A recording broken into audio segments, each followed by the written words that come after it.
Civilization 7 has had a lot of updates over the last couple of months. They've been bringing it up to speed to where it should actually have been on release. And one of the things that they've missed has been balance. In today's patch, today's update, they are going to be looking at balance for wonders specifically. I'm incredibly excited for this because this fundamentally changes the way that we play. If there's a really good wonder, we want to prioritize it. That means that we go for a different tech. That means that we now go down a different part of the tech tree. Everything changes because of this. I'm looking forward to getting into the details, so let's get to it. We'll start off by reading the little preamble that they say at the start, and then we'll get straight into the wonders, and then we'll come back and do everything else. Update 1.2.4 is rolling out now to all platforms. As we work towards some larger changes and add new features, this update focuses on steady improvements, further improving age transitions, rebalancing wonders, and adding more quality of life touches, and tidying things up with a round of addressed issues. Quick notes before you dive in. Backwards compatibility. I've just woken up. Compatibility. There we go. For existing saves, new issues. They've got a Steam Legacy beta branch that you can play on. Wonder balance. So let's get into it. I'm not even going to read what they got. We'll come back. We'll read all of these. We've got advisors, age transition improvements, AI, age transition, camera improvements, diplomacy, economy, military. I want to see what they've got, but I just want to see the balance.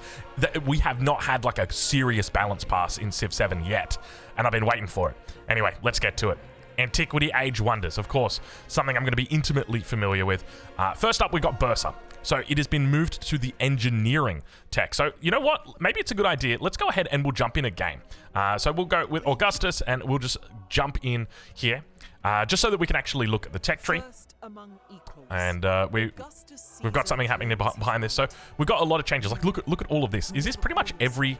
How many wonders actually get changed? 1, 2, 3, 4, 5, 6, 7, 8, 9, 10, 11, 12, 13, 14. And you know there's going to be some good stuff in here as well. You know there's going to be some good stuff in here. Let's just plant that city down as well so we get our music.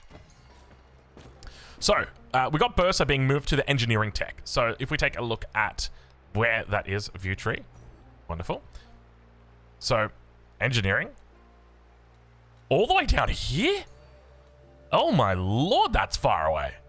Because Bursa was at sailing before. And now it's at engineering. So this is a big buff for Carthage, right? Because Carthage actually get early access to this. So they didn't change anything else to it. So it's important to remember that with Bursa, all districts in the city that are adjacent to coast and eligible for walls receive a wall. So it's quite nice, as well as the trade routes cannot be plundered. So definitely an interesting tech, and I guess it makes it. I feel like this probably isn't one that you want to rush, though. That's the other thing. Colossus, production change from 450 to 375. It's also been moved down to currency. So before, it was at, I was going to say it was at navigation. It wasn't at navigation, mate. It was in the cultural tech tree, and it was over here at skilled trades. It was really far away. Very rare to get this when you're playing against the AI. But now it's over in the tech tree, which I like because for some reason I kept thinking it was over here, but it's the lighthouse that's over here. So now we've got Colossus that has been moved. So that's an extra bit of resource capacity and the economic attribute point, which is the important one. So now all of a sudden currency becomes a little bit more viable because not only are you getting the specialist limit, not only are you getting the mark of the buff, but you're also getting access to the Colossus. So that's quite nice as well. So a couple of little changes as well as the production. Dusharakan added +1 science on fortifications in this settlement and increase the combat bonus from +3 to +5. Oh my lord. Okay, I've got an idea. All right. So here's Dusharakan, okay? So +5 combat strength to fortified districts in all settlements. That's really big for the rest of the game when you're defending, if you think about it, right? That's massive. But the thing I'm excited about, or thinking about, is Dusharakan +1 science on fortifications in this settlement. What if we combo that now with Bursa, which gives you fortifications for free? Okay, so imagine like you've got, you know, all of your, let's say you've got, I don't know, 7 districts that are along the coast, including your capital, make it 8. That's +8 science. It doesn't seem like much. It's only 8 science, but it's 8 free science that you're getting. Like that could be pretty, that could be nice. Something to think about, definitely. Dusharakan plus the Bursa combo. All right, next up, Emil Bell. One of my favorites, just mainly because it's not very good, Emil Bell, but it was always one that the AI would leave, right? The AI would never take it. So they've added a base yield of 2. base yield of 2 influence. Already, this has gone from like whatever tier it was, you've now just put it in the S tier. Good job. Maybe not. Let's have a look. Change Ginseng Agreement. Okay, from affecting only capitals. No. Oh my god. Wow. Food to both leaders' cities. Holy moly. Okay. Ginseng Agreement now increases the relationship more. 10 for accept and 25 for support. And they increase the cost. And they also moved it to the citizenship civic. Yeah, before, was it not here before? Oh, Mundo Perdito's there now. Okay. So Mundo Perdito's gone from mysticism. Or was it the mysticism mastery? Wait, Great Stell's in there? Oh my lord, they've moved everything. They've moved everything. I'm all for it. I'm all for it. It's going to change the way that we play completely. So, Emil Bell just became... Oh, dude, where is whatchamacallit? Wee Young Palace. I saw it was down here. Wee Young Palace. It got moved. Oh, it's in the mastery. They didn't change it at all. I like this, though. Now, it means that there's a bit more of an incentive. This is nice. This is nice. But my fear is that the AI will now go for it, just simply because it's at citizenship and they go for citizenship. So good luck getting it. I'll say that right now. Very, very strong. That's going to be an S tier wonder for sure, dude. That is incredible. Okay, Gate of All Nations. Added base yield of 2 happiness. Okay, and decreased war support from 2 to 1. Honestly, that hurts it a lot, but it's still really good. Does it really? I mean, yeah, it's still good. War support is crazy strong, and it scales. That's the thing that you got to remember, right? If you're at plus 10 war support, your next war support is so expensive. So that's really, really nice to have, even if it's only 1. It does also mean that leaders, like a certain Tubman, that she now gets stronger with this because Gate of All Nations can't be used to counter her. Okay, so Great Stell added a base yield of 2 production. Like, get out. Base yield plus 2 production. Okay, what else? Changed effect to apply to wonders built in any... Oh, my lord. Adjusted text to accurately reflect that gold scales per age. Oh. Moved to mysticism civic mastery. Bro, I'm kind of liking Great Stell. I'm actually liking Great Stell. This is kind of sick. So now it's every settlement, which is amazing. Feedback that should have, or definitely should have always existed. And it scales. And on top of that, the 2 production. Dude, the 2 production is that's not bad. At the point that you build Great Stell, you're probably sitting at 20 to 30 production. So it's effectively like an extra 10% production. So that's quite nice. Okay. Dude, they're honestly, every World Wonder, you should look at it and be like, ooh, I could go one of those. Ooh, I could make one of those. I'd be happy with one of those. Like every single one. Like with the exception of things like Mundo Perdido, which is biome specific, it should very much be like you should want every single World Wonder. There should not be a World Wonder where you're like, that's shit. Everything should be great. Among Us Maui changed placement restrictions to allow any biome because before it was tropical as well as grassland, and it had to be adjacent to coast. Among Us Maui. So now it's just must be placed adjacent to coast. Very cool, very strong. +1 cultural attribute point. And then we've got Mausoleum at Halicarnassus. Added a base yield of 3 production. They're going insane with these. Holy moly. Okay, hold on. Where are we? Up here. Oh my god, they put it all the way down here. Dude, that's going to be one of the latest wonders. Yeah, it's up here. Wow. So, +3 production, and the first time each cavalry unit is destroyed, it respawns in the closest settlement you own at 25% HP. Wow. Okay. I like that. It's very late, though. You got to remember, there's going to be games where you don't even get to iron working because they finish so early. So, yeah, you're very rare. I'm not going to say rarely you're going to see this, but it's not going to be a common one. Okay, all right. So, Mundo Perditos, changed effect. So, the previous effect was 1 science and 1 happiness per tile. But now the effect is 1 science on improvements and 1 happiness on districts on tropical terrain in this settlement. Okay, so let's just think about that again.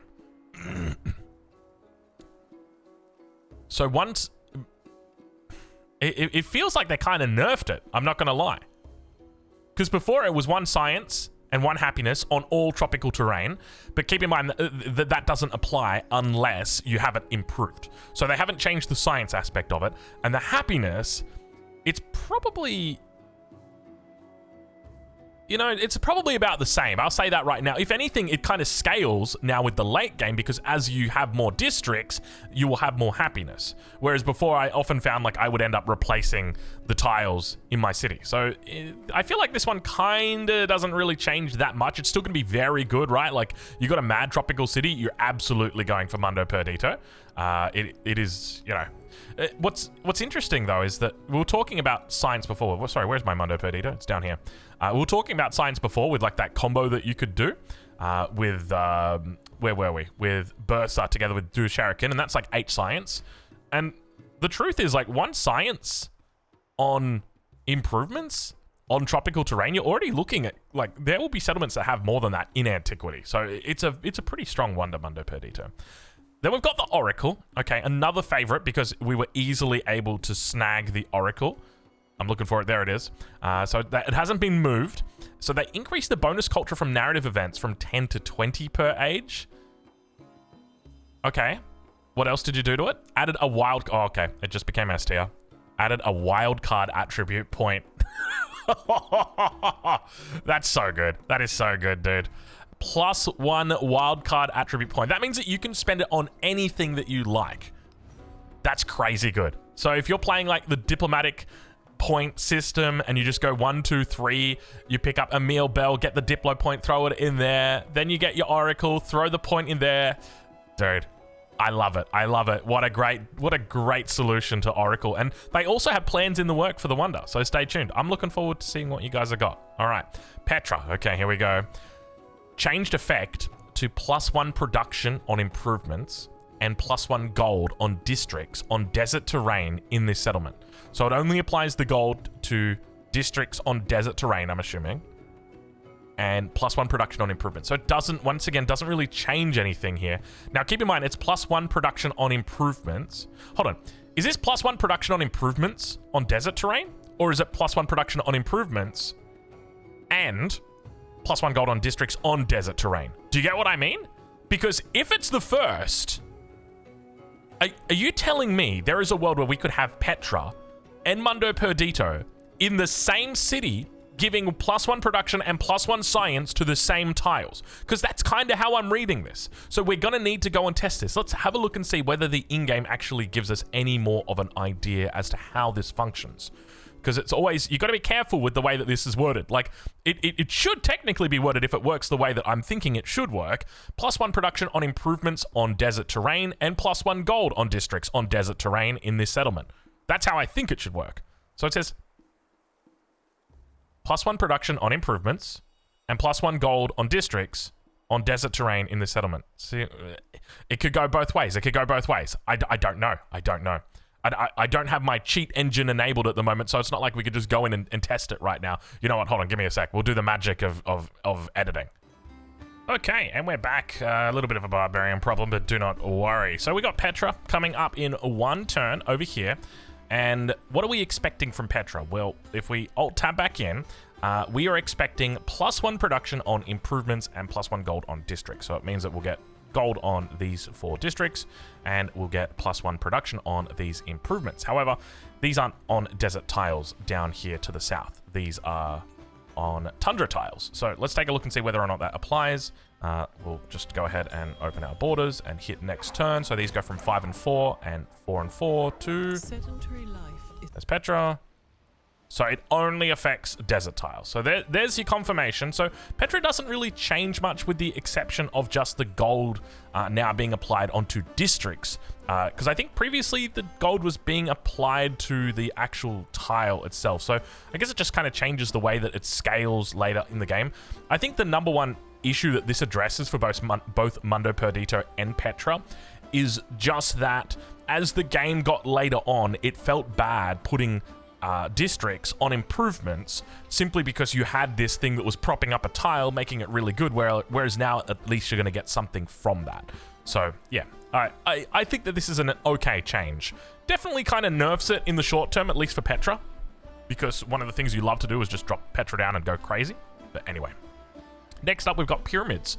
So change the effect from added +1 gold and production on improvements. Or changed effect 2, sorry. +1 gold in production on improvements and districts on minor and navigable river tiles in this settlement. So This is quite interesting. I don't... What was it before?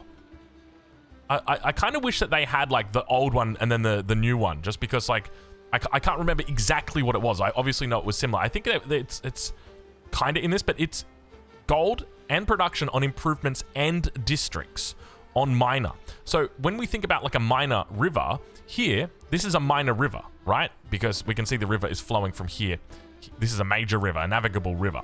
So that means that here as well, this is another minor river, that if we had the pyramids, that's going to increase our production and our gold. And you can see right here that we've got +1 production, +1 gold, and that will be specifically for this district. So it means that the districts themselves are actually going to start producing quite a bit more resources rather than just the buildings that are within that district. So I do think it's a pretty cool change as well for the pyramid. I don't know, this could have some pretty strong synergy with Kamai, because you already like to build your districts on minor rivers already. So I can definitely see a world where we play like Kamai, get a crazy minor river spawn, and then get pyramids. But then again, pyramids is very difficult to place. It needs to be, oh, hold on, must be placed adjacent to a navigable river, not in tundra. Did they not mention that? Oh, no, change placement restrictions to allow any biome except tundra. Okay, we're fine. I thought it was, well, we wouldn't have been able to place it here anyway. I thought it was desert. Cool, okay. Pyramids actually kind of good as well. I'm loving this. Sanchi Stupa changed the cost and moved it to the Skilled Trades Civic. So before it was over here in the Mastery for Citizenship, so it's been moved up to Skilled Trades now. So a relatively strong wonder already. Quite good with some civilizations, some leaders in particular, but definitely a strong wonder. And then Young Palace, of course, we've already seen it got moved down to the Mastery here. So they've done a little bit of shuffling. Now, one interesting thing that I noticed, I think they've done a little bit of balancing for stuff that they didn't mention. So I just want to go in and check everything, okay? Because I don't ever remember, am I crazy here, but did Angkor Wat have the base yield of +3 happiness? Because I don't remember it having that. I just thought it was +1 specialist limit, but maybe I'm going crazy. I know Nalanda always had the +3 science. Anyway, so that is the Antiquity Age wonders that have been changed. So overall, like with these wonders, I think they've done a really good job to bring these up. Now, we're going to continue going through the rest of these wonders as well, but before we get into the exploration and the modern age wonders, I want to move back up and take a look at the other changes that they've made in this patch. So let's get into it. We'll take a look at the advisors. Actually, no, we won't, because I just turned advisors off. Age transition improvements. Alliance are now kept on age transition when playing on the continuity setting, and more golden influence is now carried over when playing on the continuity setting, so when you go into the next age. So definitely a cool choice there. Though I already felt like I could carry 3,000 gold into the next era. That kind of felt like more than enough, but I don't know, maybe people are complaining about that. Influence, definitely. It felt like you could only take, I think it was a couple hundred over. Trade with AI no longer fails due to assigning a resource it thought it could, and AI now focuses more on transitioning independence into city-states. So I think what they're saying here is that the AI is going to focus less on killing the independents and focus less on just ignoring them, because sometimes like you'll come across an independent that's between 5 AIs and no one's even looked at it. So maybe they're like, they want to befriend independence a bit more. AI now has a more reasonable logic in the peace deal menu, which is definitely a good thing, because often I would find that they could be very stubborn in the peace deal menu. Higher difficulty AI no longer builds a functional duplicate wall on the same tile when the AI captures another settlement, okay? And AI leaders no longer accept an alliance if they have to break it immediately, such as being at war with one of their allies. Definitely a good change. Independent power AI no longer fails to move their units until provoked. This is a really good change, because often you would find that like the AI would move its units out of the city, and you could just like, if they had no borders, you could just declare war, and even if they had borders, like you could be out here, declare war, move a unit, and then just capture the city, and that's it, they're dead. So they should always have a military unit on their central tile. AI players now aggressively pursue final victory projects and wonders after completing the legacy paths, and AI will now properly favor coastal tiles when available when navigating the ocean to avoid ship damage. Other great changes. Age transition. Spain now properly unlocked with Lafayette. Mongolia now properly unlocked after age transition when playing as one of his recommended leaders. And right to rule DLC during Advanced Dark. Genghis Khan no longer receives policies from the Han and the Ming, as they're not recommended civilizations. Okay, camera improvements. Added edge panning option for platforms with mouse input. Very nice. And rework controller input to significantly improve the feel of camera movement and plot selection. There you go. Diplomacy. Updated the Civilopedia to reflect that war weariness effect does not stack happiness penalties when engaging in multiple wars, which is interesting because I thought that it did, but I guess it's just going to take the worst. Like if you're at war with 3 people, it's just going to take the worst one and then apply that to your people, and then you don't feel bad about the other wars. Because I always felt like, oh, I'm getting lots of negative war weariness, but I guess that never just counted. Independent powers are now able to pillage a tile within range of a unit that has no enemy units and the defense is fully damaged. Okay, I got to read this like 6 times. Independent powers, so these guys right here that are attacking us, the barbarians, where were we? Here. They're no longer able to pillage a tile within range of a unit that has no enemy units and the defense is fully damaged. I don't understand it. It's going to take me... Hold on. Pause. Nah, I tried for a couple minutes. I don't know. I don't know. We're going to need clarity on this one, devs. Maybe it's just me. Anyway, leaders now receive the correct amount of war support when a surprise war is declared. Lovely. Economy. Bridaswara Temple no longer fails to provide happiness bonus when the player builds a building near a navigable river in the modern age. And tiles no longer lose their happiness yield from appeal when placing a rural improvement on them. Blacksmith building moved to military training tech. Wait, what? Blacksmith building moved to military training tech? So the blacksmith was an important building because you'd go, like, you do the 1-2. You go bronze working into engineer. Oh, look at that. So, see, now I'm less incentivized to come into engineering. So where was it? It's in military training. Oh, okay. So now all of a sudden that means...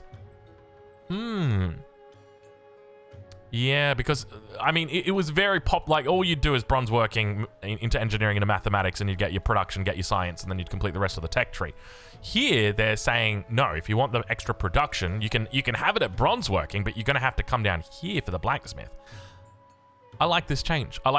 Anything that makes me go, ooh, which way should I go now? And this also kind of goes into the iron, into the ironworking here. So maybe you go like military training into ironworking and then just never get mathematics.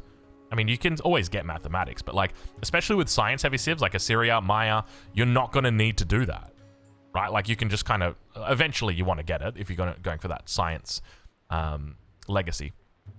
Okay, military. Players will no longer need to choose a target when clicking the defensive perimeter button in the commander lens. And units that use a range attack during focus fire will no longer have movement queued to the target tile on the next turn. Units that are in the process of reinforcing a commander when the age transition occurs now immediately complete their reinforcement action, and the units of defeated players are now completely cleared and are not allowed to spawn after the transition. Really nice little changes around the edge. The Zeal commander promotion now states that the 5% bonus does not apply to happiness yields.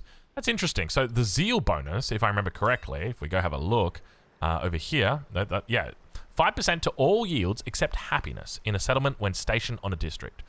I think this is because you already get a bonus against happiness, like negative happiness within a city. So if you look at any city, right, it's already going to have negative happiness. So if we take a look at, let's go here, and then we go over here. So we've got -2 happiness from the monument and -2 happiness from the library. So these are already going to be mitigated if you've got a commander inside that city center. So instead of it being 2, it would be like 1.6 as an example. And it kind of goes up and it goes down depending on how unhappy you are. But I guess it's just one of those little things that they're just like, hey, we don't want to make you too happy. Commanders now receive the respective abilities after completing the shipbuilding and cartography technologies when the commanders are respawning. And automate exploration can now be used when a scout is within range of a ruin during modern gameplay. Heroic Assault ability now properly deals 50 damage to hostile units while using the ability with a normal army commander. And army commander's Scorched Earth ability will no longer be available to use when there is nothing to pillage. In multiplayer games, the scout unit's sight will no longer be lost when using the Lookout ability when the turn progress changes to Please Wait, and it still has movement. Nice change right there. Hybrid infantry units with ranged attack will no longer receive damage when army commander uses Focus Fire ability. Overrun can no longer bypass cliff movement restrictions. That was a good one. Without the mobility promotion. And range units can no longer attack an invalid target when an army commander uses the focus fire ability. Just a rare reported issue where a previously defeated unmet leader could reappear after an age transition, triggering repeated first meet interactions and blocking progress. That sounds like a really fun bug. The first guy that got that, he must have like, how do you even do that? A previously defeated unmet leader could reappear. So like, it would be a leader on a different continent, basically. That's kind of funny. Oh, I've had that once before when Xerxes, King of Kings, killed the other 2 leaders on his continent, and it was just Xerxes with 12 cities when I met him. That was it. Oh, Xerxes. Perhaps it was Xerxes who triggered this. All right, miscellaneous. Shipbuilding tech now mentions that support and civilian units can safely travel across the ocean terrain without taking damage, reduce spam of countdown message, which now appears only once when the player enters the next turn. The confirm the reset pop-up now appears properly when selecting the reset button in the advanced option menu, and age unlock information is no longer missing from some leaders when creating a new game. And religion and ideology added icons on the leader ribbon that appear after founding a religion in exploration or joining an ideology in modern. The ideology icons for other leaders now appear green or red to indicate whether they share your ideology. This is a good change. And religion icons will affect your religion's chosen icon and name. Okay, so just overall at this stage, like obviously this is like mainly little bug fixes. There's a couple of changes as well to balance, like blacksmith being moved over to the military training tech. But overall, like these are obviously in the correct direction. We're going backwards, definitely not going forwards. When it comes to the Antiquity Age Wonders, like they've absolutely kicked this one out of the park. This is really, really good. I think every single wonder should be desirable. Every single wonder, a person should go, I want that, or I want to settle a city so I can get that. Right? Or how do I best get that? So these are really good changes. Let's move on now to the next wonders. Now, before we do that, I will just... Oh my god, the leader and civs? Hamiko? Oh no, never mind. Okay, it's just bug fixes. Oh, we got some more stuff down here. We'll get to this. Oh my... Jeez, they're cooking. Yeah, I will just caveat this by saying, when it comes to exploration and modern, obviously my depth of experience is a lot lower in those regions. So just keep that in mind here. Borobudur, absolutely broken. Changed ability to affect quarters in that settlement only. Definitely the right call. Borobudur basically gave you happiness in every single quarter. So like +2 happiness on every quarter. I think it was also food as well. Maybe I'm crazy. Food and happiness every single quarter in your entire empire. Absolutely insane. Like by far one of the best wonders in the game. Only now the settlement. Good change. Erdene Zoo. Reduce the base culture from 4 to 2 and change the placement restrictions to allow any biome, decrease cost from 550 production to 400, and move to authority civic mastery. Let's just quickly pull up the Erdene Zoo right here. Okay, so we're playing with Frederick in modern now, and we've got an absolutely amazing spawn. Take a look at this. Jeez. Berlin. Terribly placed. But anyway, let's take a look at the Erdene Zoo. So we've got +2 culture. So it's creating a cavalry unit grants culture equal to 25% of its cost. One of the newer world wonders. So this one has been, I wouldn't necessarily saying nerfed. It's been kind of changed a little bit. The base culture obviously not going to be the huge component to it. It's going to be the cav creating that is going to be where that culture is coming from. Also got moved to the authority civic mastery. Forbidden City increased base culture from 2 to 4. So let's take a look at Forbidden City. Yes. It's, yeah, +1 culture and gold on all fortification buildings improvements. Wait, do they change that? Reduced culture and gold on fortifications from 2 to 1, but yeah, now applies it to all settlements. That's kind of cool. I think that's definitely a smart choice. And because remember, that's going to scale throughout the game as you get more fortifications. They increased the cost and they moved it to the Imperialism Civic Mastery. The Haliokiwa Kiwi changed constructing a building. Let's pull it up. Let's get our reference right here. Oh, this is the one that you build offshore. Or offshore, on the coast. Like, on the water. Must be built on the coast adjacent to land, yes. +2 culture. 1 culture on water buildings has 3 relic slots. So they've changed it to constructing a building on coast terrain grants culture equal to 50% of its cost to +1 culture on water buildings. So what is a water building, if we think about it, right? Like, a water building is a shipyard. A water building is a lighthouse. So those sorts of things. Is that all across the empire? Because that could be decent. That could be decent. How much, what, like maybe 20, 30 culture? Because you can get quite a few water buildings, especially if you're playing a water civilization or water game. All right, House of Wisdom.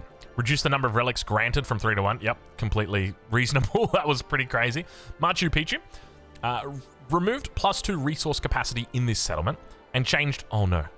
Changed 4 culture and gold on all buildings adjacent to this wonder to buildings gain a plus...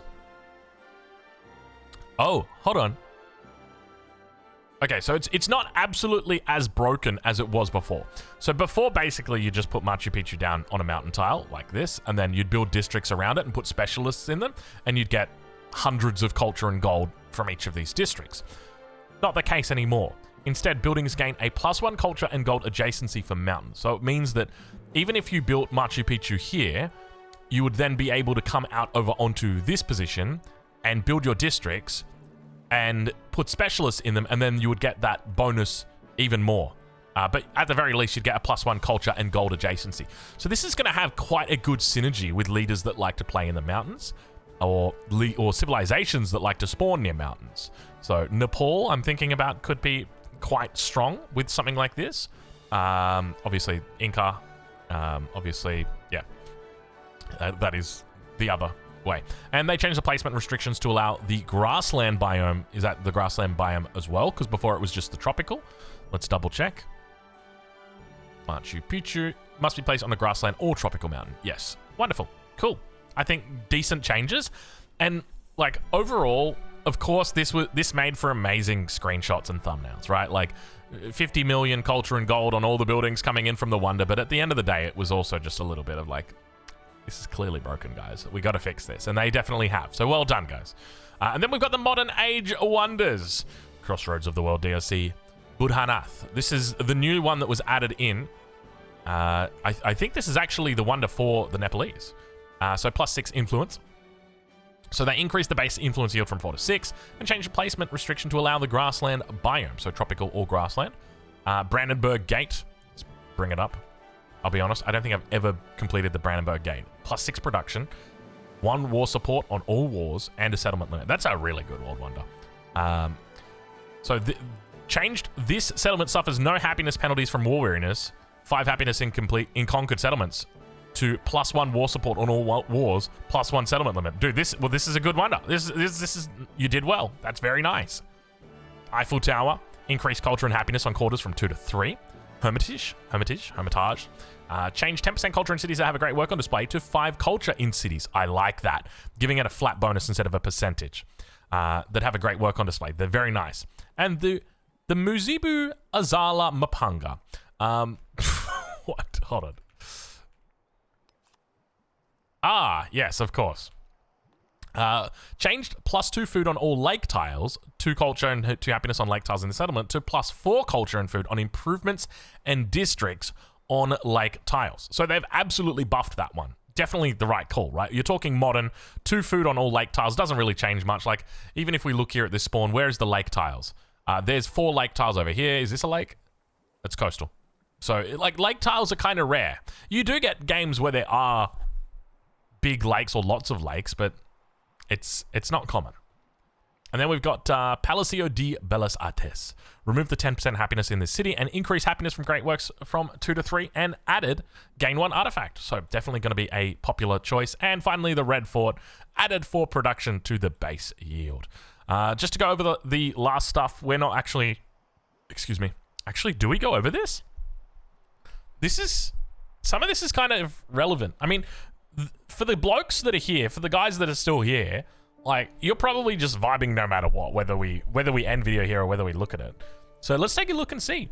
Civilopedia updated the city capture entry of the Civilopedia with correct information on city center health, and the unique army commander page is no longer missing. Wonderful. Added artwork to the next turn button in multiplayer.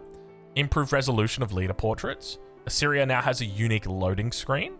A grey square can no longer be seen behind the arrow button when viewing it in near leader ribbons. Addressed a reported issue where distant land treasure resources could display as homeland treasure resources. Players can now return to the main menu when using mouse right click in the multiplayer menu. Addressed a reported issue where selecting the Grow City notification after a force end turn action could cause a crash. The relationship agenda tutorial. Okay, tutorial turns now appear. Establish airbase. Okay. Okay, so nothing too crazy in here that I was expecting. They've also made some updates to the narrative events. I'll be honest, like I need a crash course in narrative events, bro. Like there is key narrative events that happen every single game that I'm familiar with, and then some that are so rare that I just don't know about them, and they're really hard. You know what would be really cool is if, hold on, I was gonna say if they had a database of narrative events. Bro, they don't even have an entry on narrative events. Okay, devs, if you're still watching at this point, here's my request to you. Can you please make a list? At the very least, can we get like another icon and call it narrative events? General concepts. Is it like even in here? Narrative events? Natural wonders? It's not here. Oh, force ending turns. Avoid using this mechanic if playing competitively. That's cool that they've got that in here. I like that they give us a shout out in here as well. Just one more turn. Thanks, guys. Yeah, I would say it's probably a good idea. I mean, it's probably one of those things that's going to take a little bit narrative event. It's going to take a bit longer for you to do this, but I mean, you've got all the data for it. All I'm saying, right, is give me a list of all the narrative events so I can go through and be like, oh, the artilleryman, or doctor's orders, right? Like, I got no idea how to do any of these. And I feel like this is such a cool part of Civ 7 that just isn't explored, or isn't... I mean, I had a couple of lads that were working on like documenting them all, and they did really well, but they still... They reckon they only got like 40% of them. There's so many. How many were there? Like more than 1,000 or something like that. Like it should be written down somewhere. Anyway, we're gonna leave it there. Hopefully you've enjoyed this video. I'm looking forward to jumping into Civ 7, giving it a play, and which wonders are we actually gonna go for? Definitely Emil Bell. I mean, if there's like a big one that I want to actually try and get now. I mean, Petra didn't really change that much, right? Like, it's not going to look any more juicy than what it was before. I like Oracle, but there's nothing that's really got that super big boosh impact, you know, that you kind of think about when it comes to Civ 6. There's things that are just nice, and it just provides like a mild impact. Give me that big impact. That's what I want. I think we're going to have to try the Do Shuriken plus Bursa combo. It probably comes a little bit late, but we'll give it a go anyway. We'll see how many fortifications we can make, yeah, and get it all working. It's only in this settlement, so you have to build them in the same settlement as well. So it does restrict you a little bit. But yeah, there's going to be some wonders, that is for sure. Anyway, we'll leave it there. Hopefully you've enjoyed this video. If you have, leave a like down below. If you've got any questions, comments, or criticism, leave a comment. And of course, we'll catch you in the next one.